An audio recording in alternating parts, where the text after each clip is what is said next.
Welcome back to Blacklit Memory. Tonight, we follow the back roads and gravel trails carved deep into the Appalachian spine, where signs vanish, maps lie, and the next turn may take you somewhere you were never meant to find. These 10 stories weren't planned. They happened between gas stations that don't show up online and trails that close behind you when you pass. You'll hear from those who made it back and the few who wish they hadn't. If this kind of story keeps you looking over your shoulder, hit subscribe, drop a comment, and tell us where you're watching from. Now, buckle in, check your mirrors, and don't stop for anything. I'm Clara, 27 years old, and last September I was driving my old van through the Appalachian Mountains, headed to a new town where I'd just gotten a job as a school teacher. It was early morning, the sky low and gray, with mist hanging thick over the treetops. I pulled over at a roadside gas station, one of those aging ones with only 2 pumps and a cracked ice chest out front. The woman behind the counter poured me coffee into a paper cup without saying much. I sat in the front seat of my van, hands wrapped around the warm cup, staring out across the road into the woods. Tall pines stood heavy with damp, their trunks slick and dark, like wet bones. The forest felt close. Too close, leaning toward the asphalt like it wanted to listen. I remember how quiet it was, except for the hum of the cooler fan and the distant drip of water from the eaves. Then there was a sound behind me, just a soft tap, like knuckles against glass. I turned sharply, heart leaping, and looked at the rear window of the van.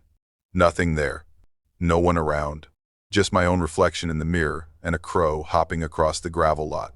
It could have been the wind, or maybe an animal brushed past. I sat a minute longer, uneasy for no good reason, then shook it off and got back on the road. The clouds above didn't lift all morning, and the fog settled deeper as the highway wound upward into the hills. The further I drove, the patchier my cell signal became. I watched the GPS glitch and spin like it couldn't figure out where I was. Around noon, I passed a rusted sign for an old fire trail and saw the first marker, a weathered wooden post with some sort of carving on it. Not letters exactly, but circular grooves and slashes that didn't look accidental. They kept appearing every mile or so, always the same shape, always angled slightly toward the forest. I started feeling watched, even though I hadn't seen another car in nearly an hour. A crow flew low across the road, cawing once, and I flinched as if someone had shouted. By late afternoon, the road narrowed to a gravel path. The cabin I'd rented for the night stood alone on a ridge, half hidden behind fir trees, with a crooked porch and a metal chimney. Inside, it smelled of dust and pine cleaner. The air was damp, and the light through the curtains was already fading. There wasn't much inside, just a bed, a small table, and a single black and white photo nailed to the wall. A man stood at the edge of a forest, hands in his pockets, dressed in old-fashioned clothes. His face had been scratched out, not blurred or faded, but clawed at with something sharp until only white paper remained. I set my bag down and turned on the space heater, trying to ignore the picture. That night, the wind picked up and the cabin creaked with every gust. I heard a rustle across the roof, like something heavy stepping just above my head. Then, silence. Much later, maybe close to midnight, I was sitting on the bed reading when I heard it again. A slow, measured step on the porch. Then another. I froze, listening as each footfall creaked a different board. I switched off the light and crouched by the window, trying to stay below the sill. Outside, something moved past the glass. A tall, thin figure, its limbs almost too long, walked silently across the porch. It didn't look in. It didn't knock. It just passed by in the dim light, then stopped near the edge, where the shadows thickened. I couldn't make out its face.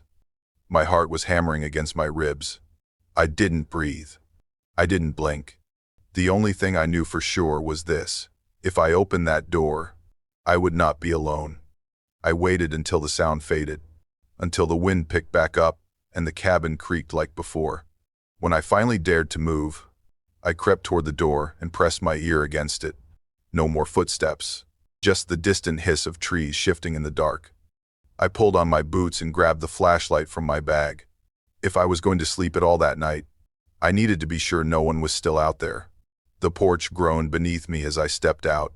The cold bit through my jacket and the beam of the flashlight cut across the dirt, picking up a faint trail of footprints leading into the trees. They were fresh, long, narrow prints in the mud, too defined to be from hours ago. I followed them around the side of the cabin, my breath coming in short clouds, until they simply vanished past the edge of the ridge. There was nothing else. No sound, no broken branches or snapped leaves. That was enough for me. I packed in under 5 minutes, tossing everything into the van without caring how it landed. As I backed down the gravel road, the trees seemed even darker than before, as if they'd shifted a little closer while I was inside. I drove until I saw lights again. A small town, or something like it, barely visible through the fog. I pulled into what looked like a repair yard and knocked on the nearest door. A man in overalls opened up and listened as I stammered through an explanation. He didn't ask too many questions, just pointed to a storage shed out back and said I could rest there until morning. I thanked him and stepped inside. It was warmer than I expected, with old tools lining the walls and a cot set against one side. I washed my face in a plastic basin near the door, drank some water, and finally lay down. For the first time in hours, my heart slowed. Outside, a cat meowed faintly from somewhere up on the roof. I listened for a while, but it didn't come down, and eventually I drifted into a light, uneasy sleep. Sometime in the night, I woke up with a start. There was a weight in the air, a pressure, like someone was standing just beyond the door. I sat up slowly, reaching for the flashlight, holding my breath. My fingers touched the switch just as the door creaked inward. Now, present tense, I shine the light. A hand juts through the crack in the door. Thin, almost skeletal. Its fingers graze the edge of my jacket and leave scratches in the wood. I scream. The door pushes harder, and I see a silhouette, tall and shaking, just beyond the frame. I lunge for the shelf and knock it over, sending a cascade of boxes and tools to the floor. The noise is deafening, but it gives me enough time to duck under the workbench and crawl toward the rear exit. I hear movement, breathing, something fast and ragged dragging across the wall. I burst through the back door and slip in the mud, landing hard. Behind me, the thing crashes into the threshold.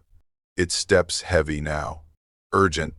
I scramble to my feet and sprint across the yard, not daring to look back. If I turn around, I will not survive. In the safety of my van, locked inside and gasping for air, I finally look into the rearview mirror. Morning comes slow. Gray light filters through the fog, and I return to the shed with the man from the house beside me. He says nothing when he sees the door, the gouges in the wood. He only stares at the mark drawn near the hinges. It matches the carvings I saw on the roadside posts. Circular, etched deep, with what looks like blackened fingernails embedded at the edges. I left right after that. I didn't ask for an explanation. I didn't care what it meant. But sometimes, when the wind cuts through the trees just right, I swear I hear the softest knock at the back of my van. 3 taps. Always 3. Fog was thick across the ridge road, clinging low like a blanket soaked in cold. I was easing the truck through a sharp turn when something small dropped onto the asphalt. A wooden charm, no bigger than my palm, spun once and lay still right in my headlights. It was carved with symbols I didn't recognize, bound in a cord that looked like stripped bark. I stopped and stepped out.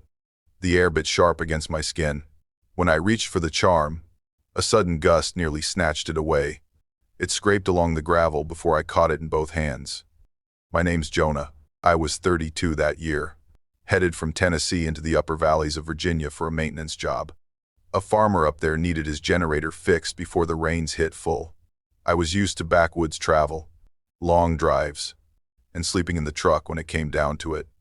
The charm didn't feel right, but I couldn't leave it in the road. I took a photo and dropped it into my backpack, thinking maybe I could ask someone local about the carvings. It didn't seem valuable, but it had weight. Not physical, just a presence I couldn't quite explain. Rain started not long after, A slow drizzle at first, then steady sheets that turned the dirt road to slick clay. My tires skidded more than once, and I had to stop halfway up a slope to push the back end straight. Mud clung thick to my boots and made each step feel like I was dragging a chain. By late afternoon, I was soaked through and shivering. The job site was still miles ahead and daylight was fading fast. That's when I spotted the old structure down near a stream. A weathered shed, tilted at the corners. Roof half collapsed but dry inside. I hauled my gear in and checked everything. Generator, tools, pack. Nothing missing. But then I saw it, the tin bottle. Identical to the one I always kept for fuel mix. Only this one was sitting near a rusted chain curled in the dirt, as if someone had left it there just minutes ago. I reached into my own bag. My bottle was gone. The air inside the shed felt stale, thick with old rust and damp wood. I walked outside to clear my head and stretched under the awning. That's when I first heard it. A voice. No, not a voice exactly, more like humming. Soft and low, carried on the stream's current, like a lullaby in a language I didn't know. It didn't stop. The longer I listened, the more certain I was that it wasn't wind. It rose and fell like breath, slow and measured. Never too close, never too far. I tried to ignore it, but it clung to the back of my mind even when I crawled into the corner of the shed for the night. I was half asleep when I heard metal drag against the floor. A slow, dry screech. Then another. I sat up, ears straining. The chain near the tin bottle had moved. Only a little, but enough to shift the dirt underneath it. I held my breath and turned off the lantern. Footsteps, sharp against the mud. Coming from the far side of the shed. Not rushed, just steady, deliberate. Then I saw it, just past the broken slats in the wall. A shape, tall, narrow, motionless. The eyes caught my flashlight beam and reflected it back. Not blinking, not moving, just watching. I stayed frozen for what felt like a full minute. The figure never moved, never stepped closer, but I knew it had seen me. I could feel it the way you feel heat from a fire, even across a room. I gathered my tools and the generator as quietly as I could, slipped everything into my pack, kept the flashlight low. Outside, the ground squelched under my boots, but I didn't run. Not yet. I followed the stream downhill, hoping it would lead me to a road or a sign of life. Branches scraped against my jacket. I heard the occasional crack of something stepping where I hadn't. I didn't look back. Not until I had to. At one bend in the path, I turned and swept the flashlight behind me. Nothing. Just trees. Just mist. But the lullaby was still there. Softer now, like it was further ahead than behind. That was worse somehow. After nearly an hour of trudging, soaked and shaking, I found a small tent pitched near the edge of the stream, weathered but intact. A camping lantern and a tiny solar panel set up nearby. My heart jumped at the thought of someone else out here. I called out, but no one answered. The tent was unzipped, blankets laid inside like someone had just stepped away. I crawled in, dried my hands with a spare cloth, and sat down. I needed a few minutes, just a little warmth, just a plan. The stream babbled steadily. For a moment, everything seemed normal again. I thought maybe I could wait until morning, get my bearings, and hike out the next day. The tent smelled like pine and smoke, almost comforting. Then the tent flap slammed shut behind me. Now, present tense. I spin. The flashlight swings wild across the canvas. On the ground, just in front of the door, is the charm I picked up earlier. The bark cord unspooled across the floor, curled tight around the zipper like a snake tightening around prey. I grab for it, but it resists, pulled from the other side, held. Outside, I see them. Shapes. Not just one. 5. Maybe more. Thin bodies between the trees. Faces too long, or maybe just covered. Wrapped. They shift when I move. Closer, but never fast. I rip the cord free and dive out, crashing into the underbrush. My legs burn as I run, branches tearing at my arms. I don't care where I go. I just run. The stream vanishes beneath me as I veer off a path and slide down a ravine. Rocks tumble under my feet. I find myself at the edge of a cliff. No way forward. Behind me. They descend. Quiet, but faster now. I can hear their breath. Their feet. I leap, barely make the other side. I slip. My fingers claw at wet stone. Almost fall. Almost. But I pull myself up. If I had hesitated even 1 second, they would have caught me. Morning found me curled beneath a pine with the charm clutched in my hand. The path was gone. So was the tent. So was everything. I reached the farm by noon, covered in mud and blood from thorns. The owner stared like he'd seen a ghost, said nothing as I handed him the repaired generator and left without another word. Since then, I have never taken another job that leads me deep into the mountains. I keep the charm with me, wrapped in cloth. Every few weeks, I check it, run my thumb over the carvings. Once, I felt a new groove. And some nights, when water runs nearby and the wind is low, I swear I hear humming again, but I never hum back. The sun was going down behind the ridge when I first heard it, a whisper, soft and drawn out, like breath pulled through teeth. It came from the radio, even though the FM dial was dead silent just seconds earlier.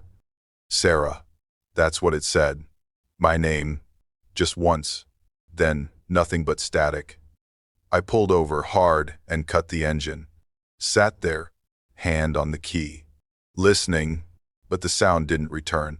Only the steady tick of cooling metal and the wind stirring through trees I could barely see.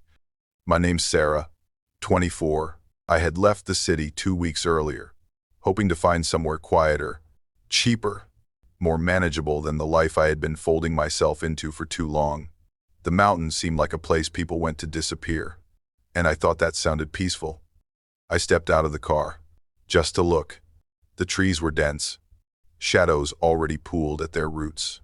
I called out, more out of reflex than reason, but no voice answered. My own sounded small against the dark.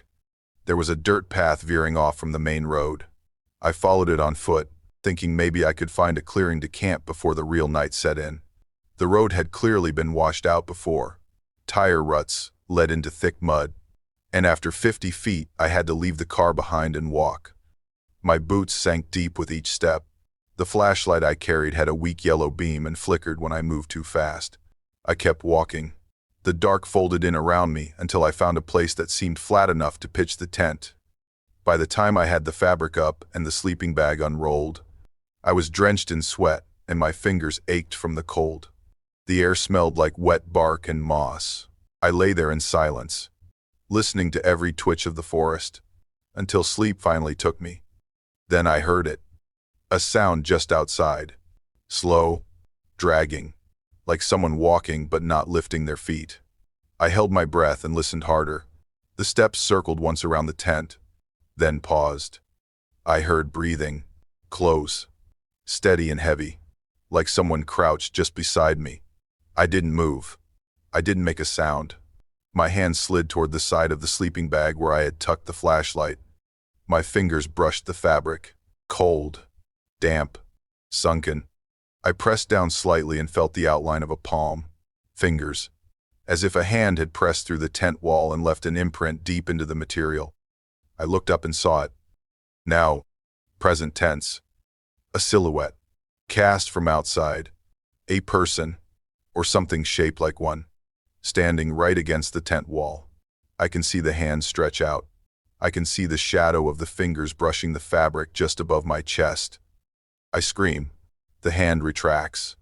The shadow blurs and vanishes into the trees. I sit there shaking for a long time. I know I will not sleep again. I know something is out here with me. I waited for first light, but it never really came. Just a faint blue wash through the trees. Enough to see outlines.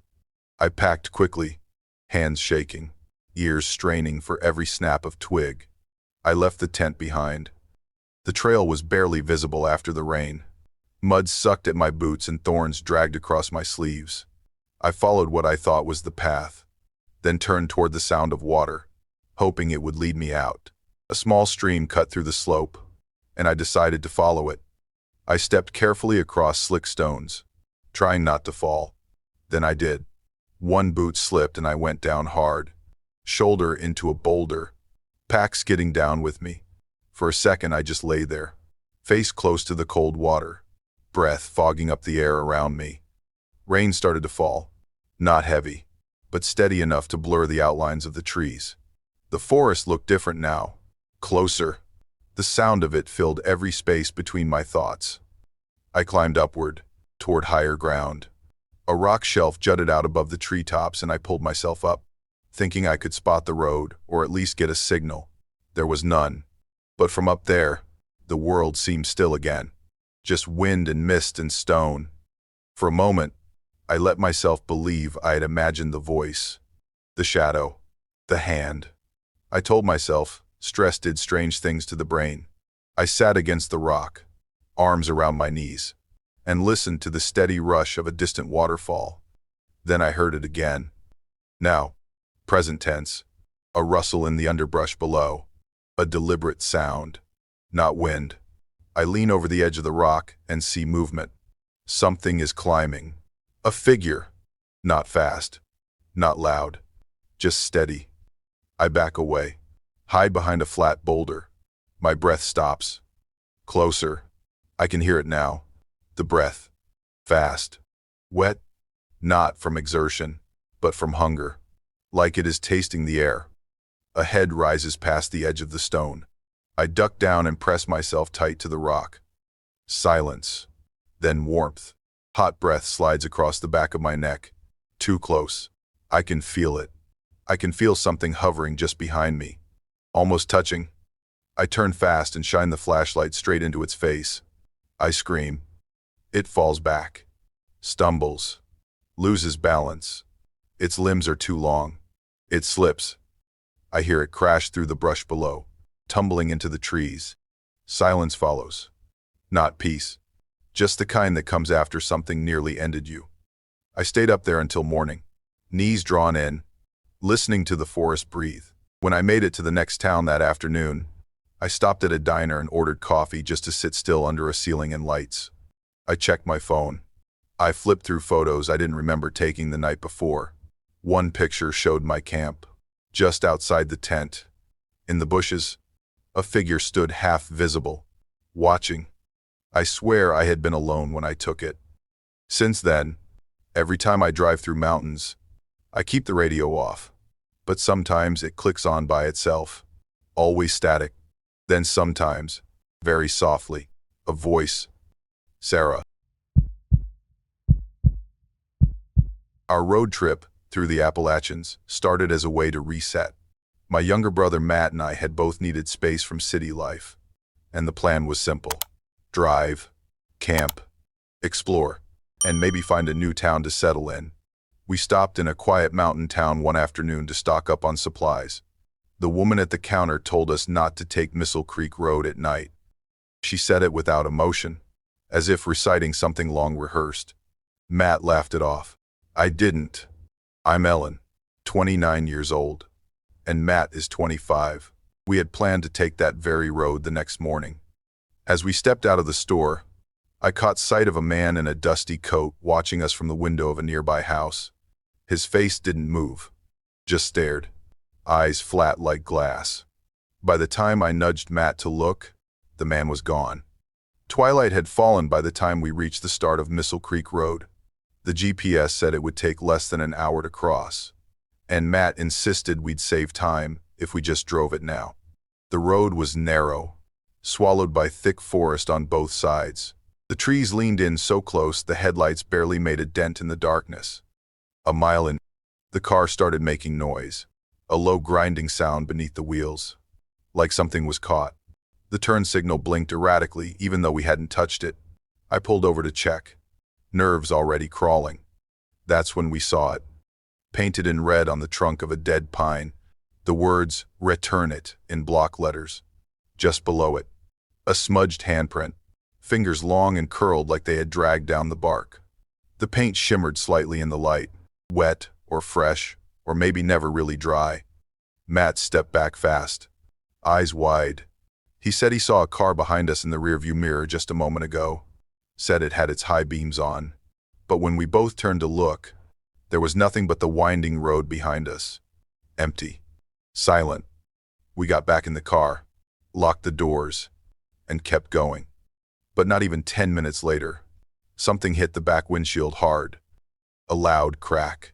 A sharp screech that dragged across the glass. Now, present tense. I slam on the brakes. Matt spins around in his seat. The window behind us is spider-webbed with cracks. One sharp impact mark right in the center like a rocker fist struck it. We shine the flashlight through the glass.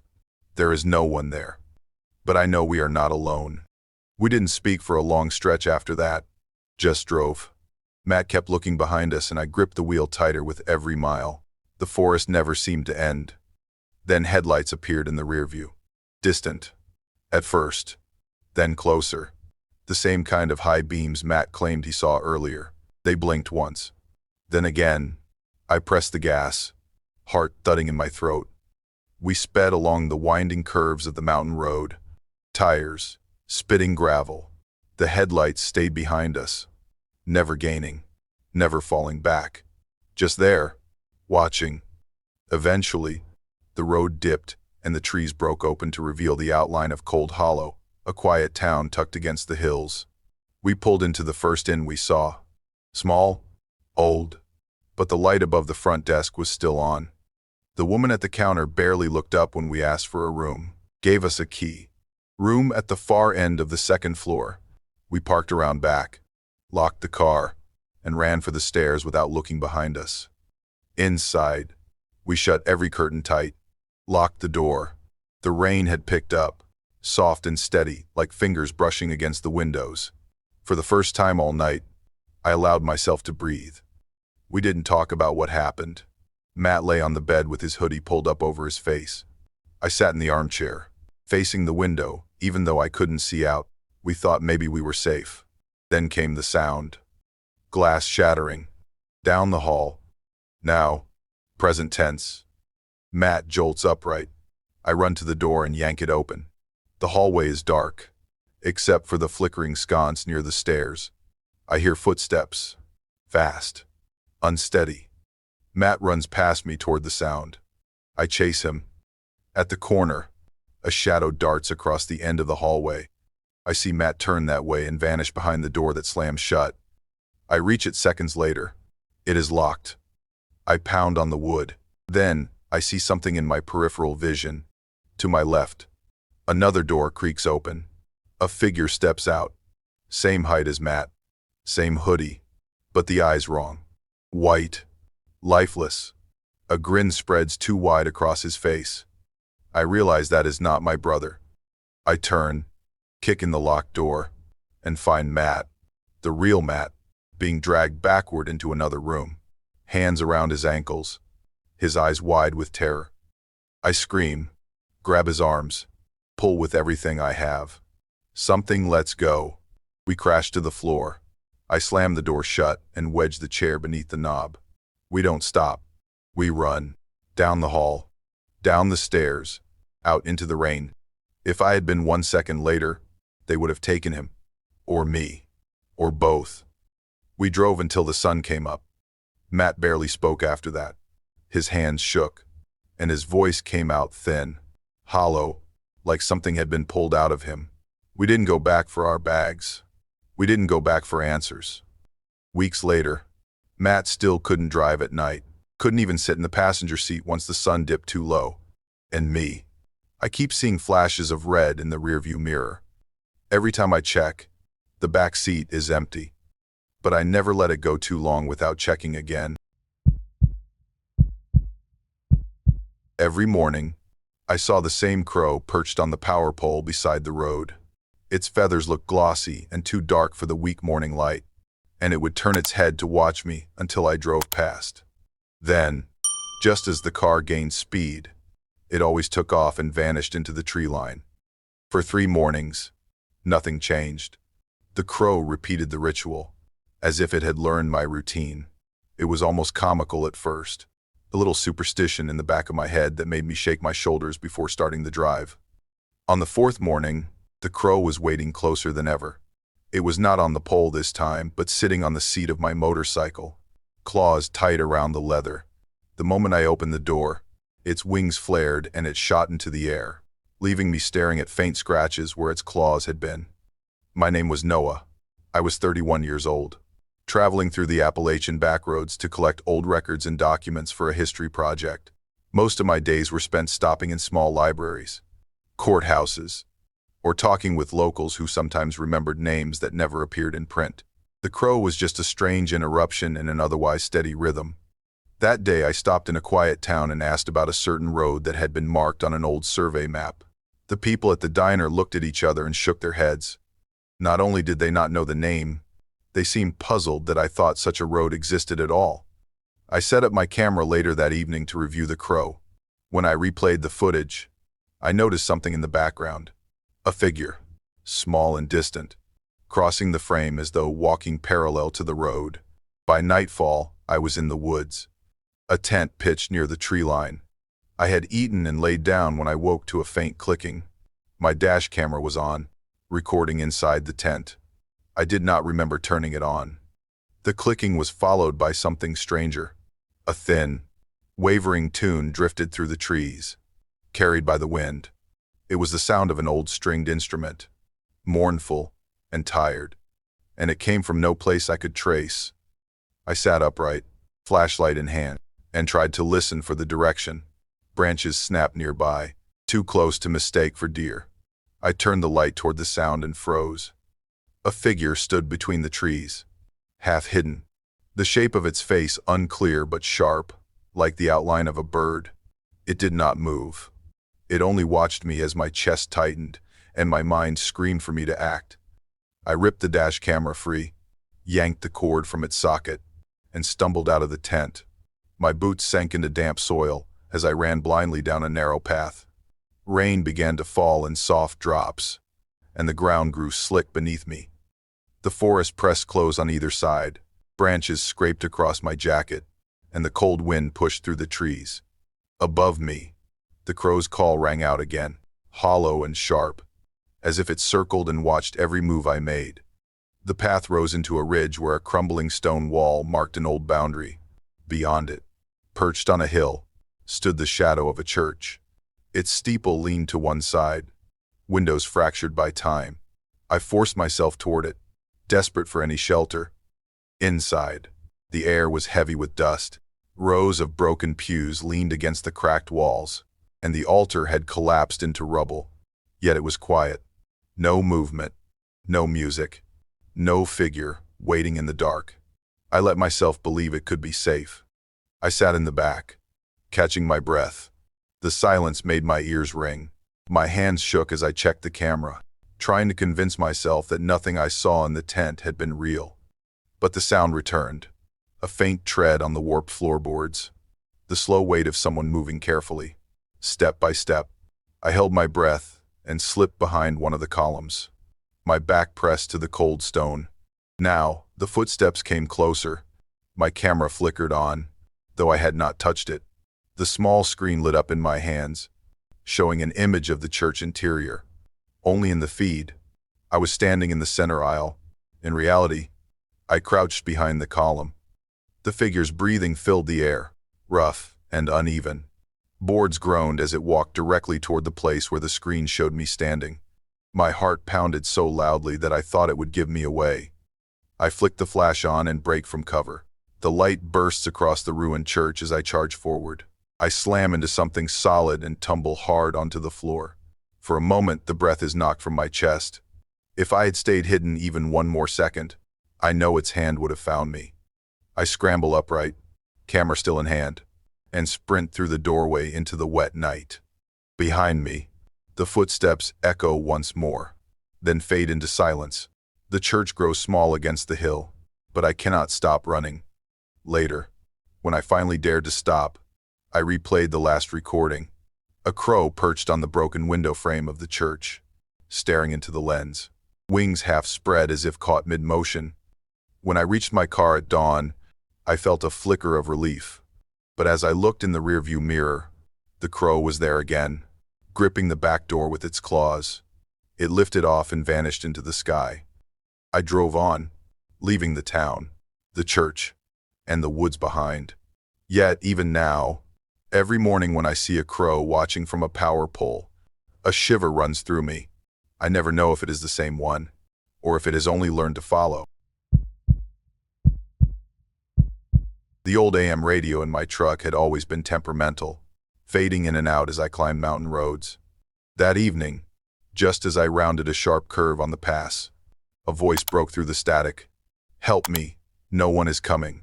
The words were sharp, desperate, and then the line cut dead. I turned the dial, scanning up and down, searching for the frequency again. Only white noise hissed back at me. I shut the radio off and on, tried another channel, but the silence held. The air inside the cab felt colder than the outside night. My name was Marcus, 34 years old, a telecommunications engineer sent to check on a repeater station up on the ridge. Most of my work was routine, climbing towers, measuring signals, patching circuits. Nothing about it ever felt dangerous, until that broadcast. I pulled out my phone, recorded the last fragments that were still echoing on the frequency, and saved them. Something in me decided I could not ignore it. I traced the signal's origin, mapped it against the geography, and guessed it had come from somewhere deeper along the slope. My truck could go no further, so I started on foot. The path narrowed quickly, roots jutting like crooked bones through the dirt. The deeper I went, the less service my phone carried. One bar vanished, then the next, until the signal meter was gone. Battery drained faster than I liked, the icon flashing red every time I checked. Still, I followed the direction my instruments had marked, the echo of that voice pushing me onward. At the top of the rise, I found the station, a squat concrete building half hidden under ivy, its door hanging open, its roof streaked with rust. The smell inside was stale, a mixture of dust and oil. Machines lined the walls, silent, except for one monitor that flickered faint blue against the darkness. On a desk sat a tape deck, its wheels spinning slow and steady, the same words repeated in the same strained voice. "Help me, no one is coming." But this time, under the voice, I caught something else. A quick breath, the faint rhythm of footsteps, drawing closer to the microphone before the loop cut and reset. I played it again, leaning closer. The loop reset. The words returned, but the breathing sounded different each time, like it was not a recording but something layered on top. My skin prickled as I listened. I knew I was not supposed to hear anything alive in a signal like that. The lights above me blinked once. The old transmitter crackled, sputtering to life. The monitor flashed as though someone had keyed it on from another room. And from the back, where the steel door stood ajar, came 3 sharp knocks that rattled the frame. I froze, heart hammering in my throat. The door shuddered again, louder this time. Then it slowly swung inward, revealing the faintest shape caught between the shadows and the sick blue light. I bolted out of the control room, my boots echoing across the narrow corridor. The walls hummed with old wiring, lights sparking to life, one after another, as if someone flipped breakers just ahead of me. Every few steps the bulbs flickered, plunging me into near darkness, then flaring back in harsh yellow. I grabbed the backup battery from my pack, clipped it to my flashlight, and steadied the beam. The light cut through dust and dangling cables, showing doorways warped with rust and peeling paint. The sound of my own breathing bounced off the concrete walls, too loud, like I was not alone. The hallway ended in a reinforced door. I forced it open and slipped inside, locking the bolt behind me. The room was small and windowless, lined with idle machines that had not run in years. I switched off my light and crouched against the wall, waiting. Minutes passed with only the faint spin of an old ventilation fan overhead. The stillness began to soothe me. I told myself I had shaken whoever had been in the control room. Maybe they had only been a squatter, drawn to the signal like I was. The floor trembled suddenly, a subtle vibration that traveled through the machines and into my bones. The door slammed shut, harder than I had locked it. I spun toward the desk as a monitor lit up. Its screen glowed white, then shifted into an image of me, sitting in that very room, hunched in the dark. The figure on the screen moved its lips. I heard nothing from the speaker, but I knew the words. "Come outside." My hands tightened around the flashlight, knuckles numb. I rushed the door, hammering it with my shoulder. It does not budge. My throat tears with every shout, the sound swallowed by the thick walls. Through the gap at the bottom of the door, a shadow leans close. A metal bar strikes against the steel, again and again, each blow rattling the hinges. The glass panel on the door fractures with a sharp crack. The shadow's hand grips the edge, fingers curled around splintered glass. I hurl my phone at the lock, shattering the latch with one desperate strike. I shove the door open and dive into the hallway. If I had waited one more second, the figure would have dragged me back. I ran until the station was behind me, its bulk sinking into the mountain fog. The corridor of trees swallowed me whole, and I did not look back. My legs burned, but I could not slow until the truck came into view at the edge of the road. Later, at my office, I checked the recording on my phone. The file was gone, erased completely, as if it had never existed. The fragments I had once heard, the plea, the breath, the footsteps, had vanished into static. Even the equipment logs I sent to my colleagues showed nothing unusual. Every trace of the station's activity had been wiped clean. Still, when I turned on the radio at night, sometimes I thought I heard it again. That same voice, whispering, faint and hopeless, "Help me." Beth and I had planned the trip for months. A sister's getaway into the quieter corners of Appalachia. The first evening was calm, the forest around our campsite lit by the glow of the fire. But Beth sat in silence the whole time, staring past the flames into the trees, her face empty of expression. I tried talking to her, telling old stories, even nudging her shoulder. She only nodded once or twice, her gaze distant as if she were listening for something I could not hear. I thought maybe she was tired from the drive, so I let her be. That night, I woke to the sound of footsteps leaving the tent. Beth's sleeping bag was empty, and her flashlight sat neatly on the ground as though placed there for me to find. My chest tightened as I stepped into the cool night air. My name was Mara, 28 years old. Beth was 30, usually the one filling silences with jokes or questions. To see her so withdrawn unsettled me more than the dark woods ever could. I grabbed my jacket and went after her. The clearing was empty, except for the keys to our car lying in the dirt, glinting in the pale moonlight. Beth would never leave them behind on purpose. I called her name into the trees, but no answer came, only the sound of my own voice bouncing back. I wandered deeper, each shout swallowed by the forest. The night smelled of damp earth, and every shadow felt too sharp. Fear pressed against my ribs as I realized I was further from camp than I had ever meant to be. At the stream's edge, I found one of Beth's running shoes half sunk in the mud. Water filled its opening, soaking the fabric through.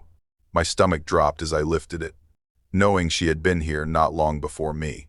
That was when I heard it, a faint lullaby, soft and almost sweet, weaving through the trees. My name was not in it, but Beth's was, repeated like a coaxing call. The voice did not sound like hers. I followed the trail of wet footprints, leading from the stream into a thicket. The leaves clawed at my arms as I pushed through, branches snapping underfoot. Each step carried me deeper until the forest opened into a hollow. There she was. Beth stood with her back to me, still as stone, her hair unmoving in the breeze. Relief surged and I whispered her name. She turned. Her eyes were glassy, unfocused, and her lips parted with words that made my skin crawl. "You should not be here. It's not calm." I stumbled back, the hollow spinning around me. My legs wanted to run, but my heart anchored me in place. Staring at the sister I thought I knew, I reached for her, but Beth stepped back, her movements jerky as if pulled by something I could not see. She turned into the trees without a word. My chest clenched as I ran after her, branches whipping at my arms, the dark closing tighter around us. The ground grew slick as rain began to fall. Water beaded on the leaves, dripping onto my shoulders and face. My shoes slid in the mud, and I stumbled more than once, calling Beth's name into the storm. The forest funneled me toward a stream. There, half hidden by ferns, I found the mouth of a shallow cave. My first thought was that Beth might have taken shelter inside, waiting for me to catch up. I crawled into the dark, heart pounding. The cave was silent. A few broken rocks, a rusted can, and the steady trickle of water were all I found. I called her name again, but nothing answered me. For a moment, I let myself believe she had already gone back to the car, that this chase had been nothing but panic. I turned to leave, brushing dirt from my hands. Then I froze. "Mara, come back." The whisper was right behind me, soft and close, as if spoken directly into my ear. My body locked in place. The air felt like ice in my lungs. I whirl around. No one is there. My pulse hammers in my throat. The cave is empty, but the voice lingers, curling in my head like smoke. Beth steps into view at the mouth of the cave. Her hand reaches forward, almost touching mine. Her lips tremble as though she is about to speak, but the words never come. Suddenly she jerks backward into the shadows. A second shape moves behind her, unseen, except for the rough grip pulling her away. She screams my name. An instinct takes me forward. I lunge and grab her wrist, pulling with everything I have. Branches tear at my legs as I am dragged into the trees, fighting whoever holds her. My nails dig into her skin, and for one breathless second I feel her slipping away. If I had been slower by even a heartbeat, she would already be gone. We broke free together, tumbling into the mud. I held her until her body went limp in my arms. The forest silent again. The figure that had taken her was nowhere to be seen. Only the dripping rain remained. Beth stirred as I carried her back to the campsite. Her eyes were dazed, unfocused, and she seemed not to remember how we had gotten there. Later, when the sun rose, I saw a thin mark on her neck, like the scratch of a fingernail. Since then, something has not been right. Beth sometimes flinched at her own reflection, blinking strangely as though her eyes did not belong to her. And at night, when the house is quiet, I hear it again, the same soft call drifting through the dark. "Mara, come back." When we stopped in the small township at the edge of the range, the locals gave us one clear rule. At night, never step off the path. If you stray from the trail, you will not find your way back. Their voices carried the weight of tradition, not just a warning.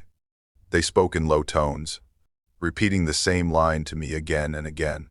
If you break it, you disappear. Some even refused to meet my eyes, as if the rule itself was dangerous to speak of too plainly. I nodded, but my thoughts lingered elsewhere. My name was Lucas, 33 years old. I was traveling alone through the mountains, chasing half-forgotten stories for a research project. Old reports told of wanderers who vanished while walking the ridges, names written once in town ledgers and never again. Folklore fascinated me, but I always met it with a trace of skepticism. The first night on the trail was quiet. The trees rose like dark towers above me, their branches netting the sky. My boots pressed into the packed dirt of the path, and I kept reminding myself of the warning. I did not believe it, but I could not forget it either. Somewhere ahead, a soft rustling came from the brush. I paused, listening. A faint glow flickered at the edge of my sight, like fireflies clustered deeper in the trees. I should have stayed on the marked path. The thought ran through my mind as I lifted my flashlight, but curiosity pulled me forward, each step edging closer until the glow grew brighter. When I looked back, the main trail was already gone, swallowed by the forest. The silence thickened. No crickets, no distant owls, only the shuffle of my own boots against the leaves. The trees pressed in so close that I lost all sense of direction. The warning now rang louder in my memory than it had in the town. I stopped to steady my breath, the beam of my flashlight trembling against trunks and tangled branches. That was when I heard it. Footsteps circling me, crunching in the undergrowth, never settling in one place. Then, just under the sound, a whisper. "Where's the way back?" The words were fragile, almost broken, as if carried from far away.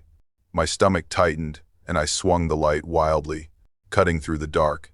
For a second, a figure stood among the trees, too far to see clearly, yet close enough that my skin prickled.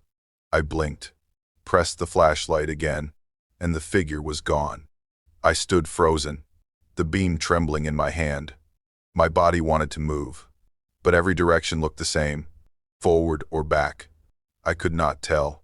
I only knew the forest was no longer empty. I forced myself to walk, trying to retrace the way I had come. Each turn felt familiar, yet nothing brought me back to the main path. My compass spun oddly in my hand, and when I checked the map, the landmarks no longer matched. The ground grew slick with moisture as the drizzle began. Roots clawed up from the dirt, catching my boots and slowing me down. Branches closed in tighter, and with each misstep I felt more certain I was being herded in circles. I caught glimpses of movement between the trees, shadows that slipped away when I turned. The sound of leaves brushing together seemed deliberate, like whispers too low to understand. Every instinct told me I was not alone, though I saw nothing. Then a light appeared ahead, pale, steady, unlike the fireflies I had chased earlier. I pushed toward it, half running, half stumbling. My chest ached with relief at the thought of finding another traveler or even a cabin. The light drew me to a clearing. A massive flat stone sat in the center, washed silver by moonlight, streaming through a break in the canopy. For the first time all night, I felt like I had reached solid ground. I sat down on the stone to catch my breath. The relief did not last. The stone at the edge of the clearing trembled under my hand, then cracked with a low groan. A narrow fissure split open, blacker than the night itself.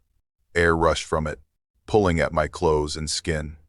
I digged my boots into the dirt, bracing against the invisible pull. The trees bent toward the gap, their roots stretching like fingers to drag me closer. My knife scrapes against bark as I wedge it into the ground, fighting the force that tries to swallow me whole. The clearing shakes violently.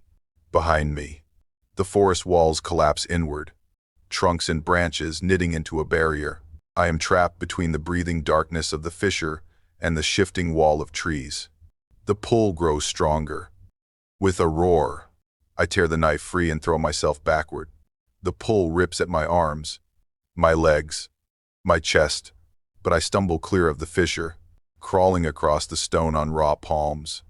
My body screams to give in, but I drag myself out just as the gap slams shut behind me. The forest falls silent. The walls of trees ease back into place, the path faintly visible again in the distance. I stagger toward it, shaking, every breath burning in my throat. If I had hesitated even a moment longer, the earth would have taken me. By dawn, I made it back to the town. When I returned to the clearing the next day, the stone was whole again, smooth and unbroken. On my hand, faint marks remained, ridges shaped like wood grain etched into my skin. I left the mountains that week, but the memory stayed. At night, when the wind runs through the trees outside my window, I still feel the pull, as if the forest remembers me and waits for another chance to draw me in. The door of the old storage shed groaned when I pushed it open. Dust filled the air, curling in the weak daylight that slipped through broken boards. On the wall inside, carved deep into the wood, were 5 words, dead below. Do not dig. At first, I laughed under my breath. It looked like the kind of prank kids might leave behind. Or maybe an old miner's warning no one remembered anymore. Either way, I still had work to do. So I stepped further inside. My name was Rob, 36 years old, a field technician, tasked with maintaining infrastructure lines that stretched through these mountains. Part of the job meant checking underground utility vaults before winter set in. Most of them were empty, silent chambers that smelled of damp earth and rust. The hatch in the floor creaked when I pulled it open. A narrow stairway led down, the edges lined with fresh mud. Someone had used it recently, though the place was supposed to be locked and sealed for years. I clipped on my light and began to descend. The underground chamber was colder than the shed above. Concrete walls glistened with moisture, and wires ran in bundles across the ceiling. In the center, dangling from a rope tied to a beam, hung a black bundle of fabric. I steadied it with my hand and untied the cord. Inside was a battered hard hat, the plastic scratched and yellowed. A faded strip of tape clung to the front with a name written in black marker. S. Myers. I froze. That name had passed through my company once, in whispered conversations. A technician who disappeared on assignment 4 years earlier. The story was never in the reports, but everyone knew. Behind me, something scraped across the floor, a slow drag, like boots being pulled along concrete. I spun the light around, but the corridor was empty. The sound stopped the moment I looked. I tightened my grip on the flashlight, every nerve awake. The shadows stretched long across the walls, and the silence felt thicker with each second. I told myself it was only my imagination, but my pulse refused to settle. Then the hatch above slammed shut. The single bulb flickered, buzzing with weak light. On the damp wall behind me, new letters took form as though traced by an unseen hand. You are not alone. I stood frozen, barely daring to breathe. The sound of water dripped in the silence, and the air seemed to close in tight. Whoever or whatever had been here before me. I knew I was no longer alone in the dark.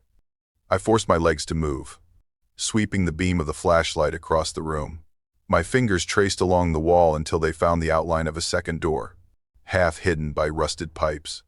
The handle resisted, but with enough force it gave way, opening into another tunnel. The air in the new chamber was heavier, carrying the scent of damp earth and old iron. On the ground were footprints pressed into dried mud, dozens of them, some overlapping, some leading deeper. I crouched to study them, my throat tightening when I realized they were human. I followed the trail, each step echoing too loudly against the concrete. Then came the sound, a heavy thud, followed by a low vibration through the floor, as though something large had dropped in the dark.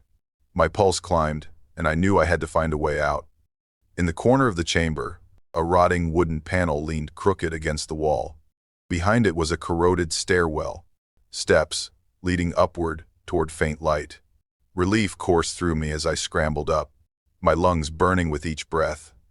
The hatch at the top lifted, spilling cold night air into my face. I pulled myself out into the shed again, collapsing against the wall as silence surrounded me. For a moment I thought I had escaped whatever was waiting below. Then a glow cut across the floor. Someone had entered the shed. A flashlight beam swept over the walls, steady and searching. I ducked behind a stack of old crates, pressing my body into the shadows. The beam passed inches from my face. My breath caught in my throat. That was when I heard it.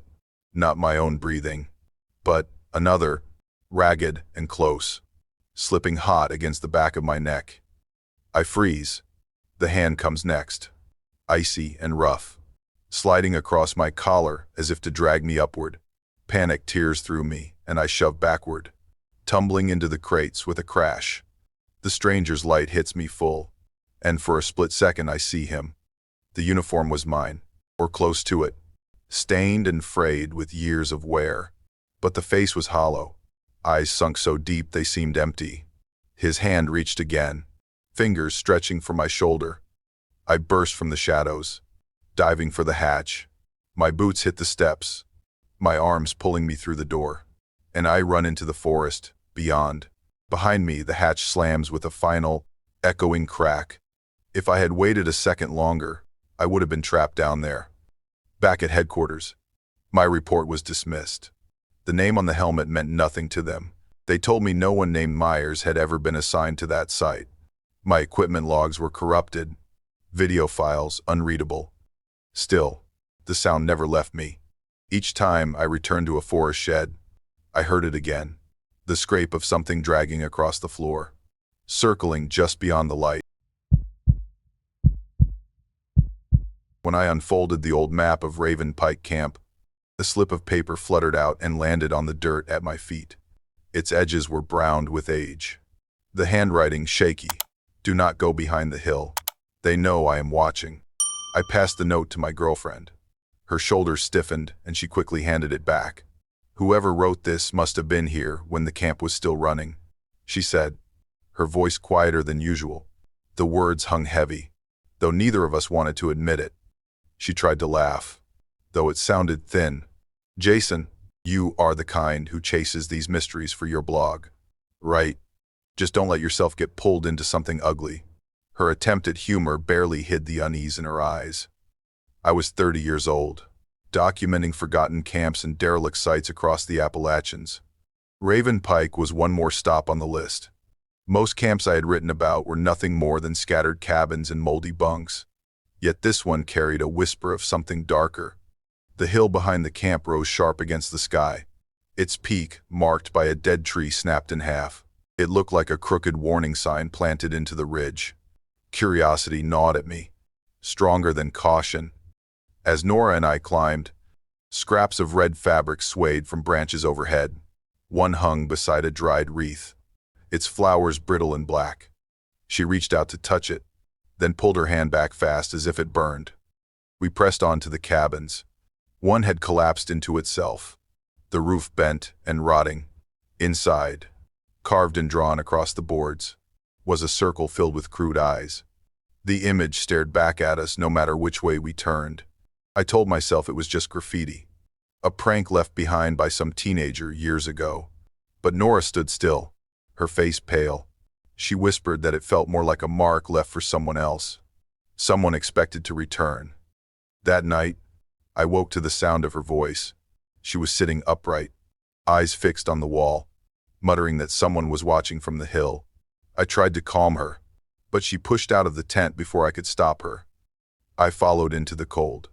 On the crest of the hill, under the full moon, stood a line of figures, motionless, silent, their outlines sharp against the sky.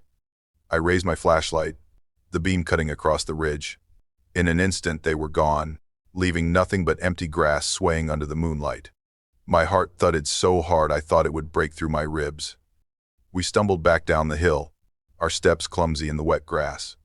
Every time I glanced over my shoulder, I expected to see the figures following, but the ridge remained empty. Nora gripped my arm so tightly my skin ached beneath her fingers.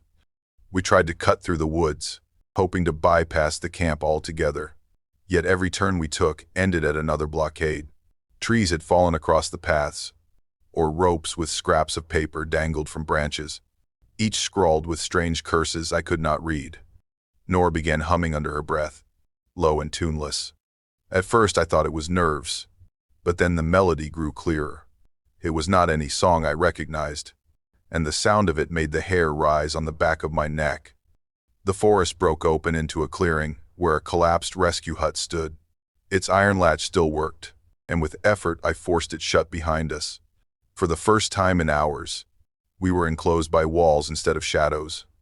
I slumped against the door and checked my phone. The battery glowed red, almost drained, but a notification blinked on the screen. A text I had not sent or received before. "Do not open your eyes when they come in." When I blinked, the message was gone.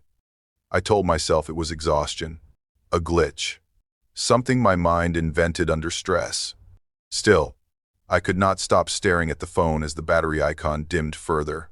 The silence in the hut pressed against my ears like a weight. The knock came next, gentle at first, then steady, tapping on the hut's thin walls as if asking to be let in. Each knock came with the same pause between deliberate and measured. Nora rose before I could stop her. Her face was slack, her eyes unfocused, her hand on the latch. I shout for her to wait, but she throws the door open and slips into the dark. I run after her. The forest swallows us both, the path vanishing beneath my boots. Branches whip at my face, and the air is heavy with a damp, earthy smell. Then a laugh brushes past my ear, close enough that the sound tickles my skin. Something slides across my neck, cold as ice, tracing the line of my collar. My body jerks with terror, and I scream her name. I see Nora ahead, her figure barely lit by the moon. I lunge, catching her wrist, and pull with every ounce of strength I have. Her scream joins mine as we crash down the slope together. Behind us, the brush erupts with movement. Heavy steps, chasing until the ground gives way to open road. If I had not grabbed her at that instant, she would already be gone. We did not stop running until the lights of the town flickered through the trees. Even then, Nora's eyes darted to empty corners, and her breath came in shallow bursts. The circle of eyes painted on the cabin wall burned in my thoughts. Back in the motel, Nora sometimes stared into nothing, her pupils fixed, as though listening to a voice I could not hear. And at night, when I closed my eyes, I saw the same circle drawn in ash, its gaze unblinking. I burned the map the next morning, scattering its ashes into the motel sink. But when I returned home, the map lay on my desk, folded exactly as before, the crease lines unchanged.